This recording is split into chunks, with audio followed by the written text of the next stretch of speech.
Jake Paul, and that is what you call a turning point, folks. Okay, a minute and a half left here in round 5, and Jake's looking for the finish. He's hurt. On the ropes. Jake Paul's holding on here.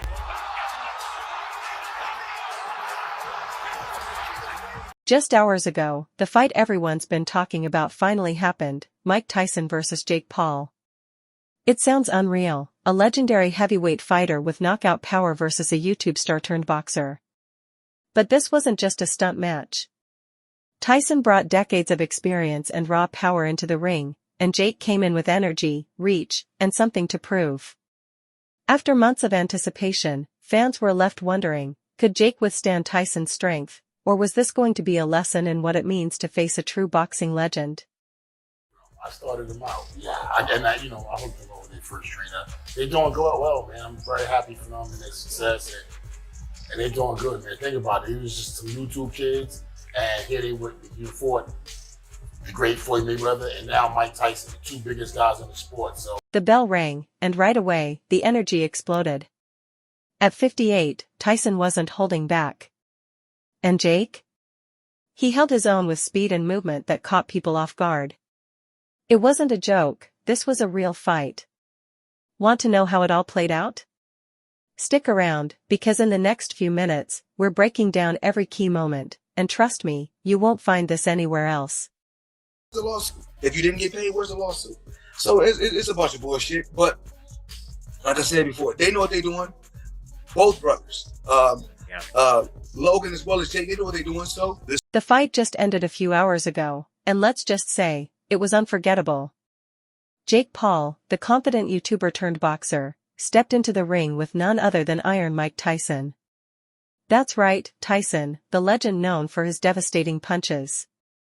The AT&T Stadium in Arlington, Texas was packed, buzzing with excitement.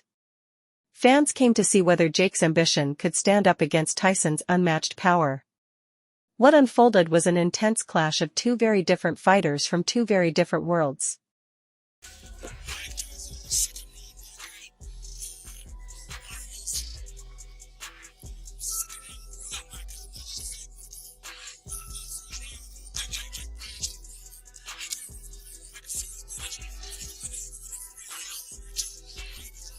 From the first bell, Jake came out swinging. Literally. He moved around the ring with surprising confidence, trying to stay out of Tyson's danger zone with quick jabs and agile footwork. He seemed comfortable, maybe too comfortable. But Tyson wasn't fazed. He watched, read every move, and waited. Round 1 may have gone to Jake on points, but for Tyson, it was just about gathering information and preparing for the right moment to strike. you get there too quick. But if you charge him, you're gonna smother everything. Because everything he push off his legs. He push off his legs so he too close. Like this, but if you give him wrong, everybody get knocked out going backwards. Like this, and you give him. Round 2 started, and Jake tried to stick with what had worked before. But Tyson had other plans. He closed the distance, absorbing Jake's jabs like they were nothing. Then came the body shots, strong, heavy punches that started to drain Jake's energy. Jake tried to keep moving, tried to stay at range, but Tyson was beginning to take control. It was clear that the dynamic was shifting fast.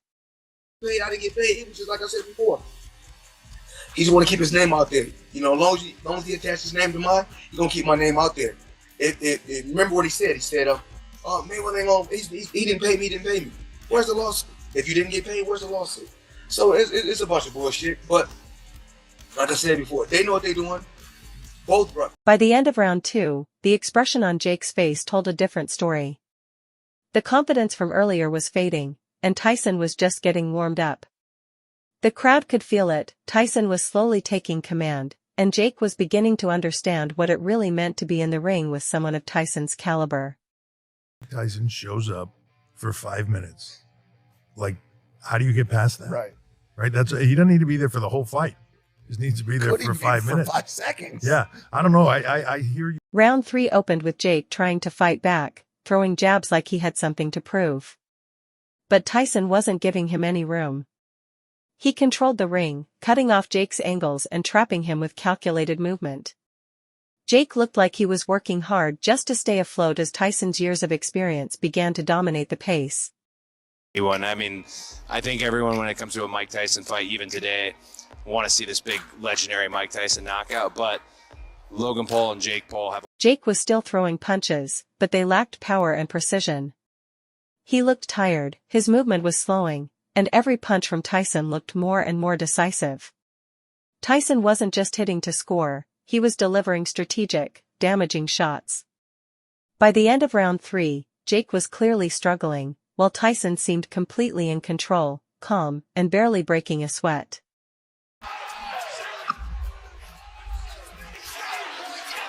By the time round 4 approached, Jake's energy was visibly dropping. His punches no longer had the snap from earlier rounds, and his footwork had become sluggish. Tyson, on the other hand, looked composed and sharp. He began to take center ring more often, backing Jake into corners and forcing uncomfortable exchanges. Jake tried to rally with quick combinations, but they were mostly deflected or absorbed. This round marked the turning point. Tyson's experience and pressure were beginning to fully take over. Mitts, but that doesn't mean that you know as much as I know. Yeah. I can look good on the mitts. Yeah. Yeah. I tell people that, like, bro, mitts doesn't show anything. Yeah. Especially if you watch in 30-second clips. What you want to see is him sparring. You want to see him hitting the bag for multiple rounds. You'd want to see, like, let's see 3 rounds hard on the bag. I'm going to see what you could do. I want to see how your feet move. I want to see what it looks like if you're off balance when you're throwing combinations. You look like... Then came round 4. By this point, Jake was visibly exhausted, and Tyson was closing in with focus and patience.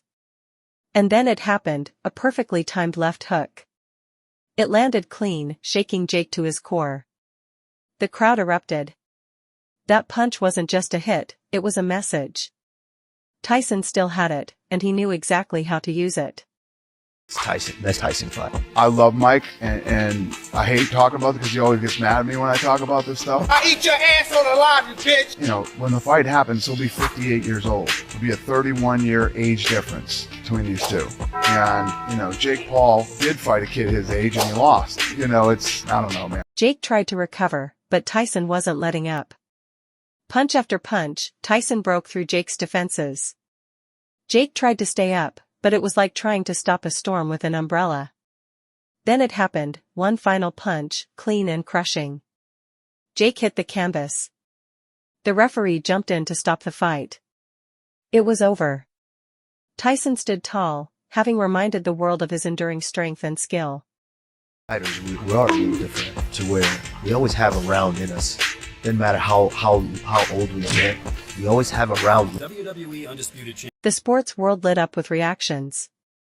Tyson's win quickly became the top story across all platforms. Analysts praised how even at 58, Tyson's power and technique hadn't faded. That uppercut? Classic Tyson. It wasn't just a win, it was a statement, a celebration of experience over youth, of true boxing fundamentals over flash. Still looks like a superhuman for 58, but he's still 58 years old, and you know he shouldn't be fighting anymore. I don't think it's safe. I think it's dangerous. At that age, your heart might explode. You know, he gets hit in the head, he might have a brain bleed. I mean, the guy.